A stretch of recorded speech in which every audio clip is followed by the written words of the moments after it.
istəyirəm. Evlərində xəstə olanlar var, yataq xəstəsi olanlar var. Qoymayın yataq yarası əmələ gəlsin. Doktor deyir, qoydum bir həftədən. Bəli, indi büyüm mənə Ukraynadan Maksud qardaş zəng eləyib ki, mənim qohumlarım var, sizə zəng eləyəcək, deyin. Qızım zəng eləyib ki, anamın bir həftənin içində yataq yarası sümüyə qədər, fəqəriyə qədər getdi, neyniyək? Yəni, qoymayın, indi onu müalicə eləmək xeyli çətinlik verəcək. Allahın köməyi ilə kömək eləyəcək, ancaq xeyli çətinliklər olacaq. Bir də var ki, sən bunu hər gün həmin bel kürək nahiyəsini kamfer ayağından, kamfer spirtindən masaj eləyirsən.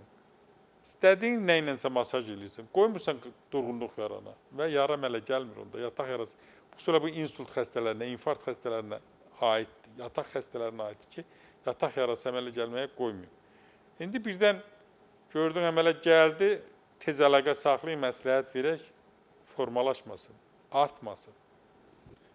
Ona görə də mən bunu niyə dedim? Çünki o adamlar üçün havalı döşək var. Yataq yaraları üçün.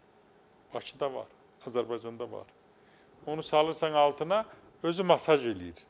Qoymur orada durğunluq yaransın və yara əmələ gəlsin.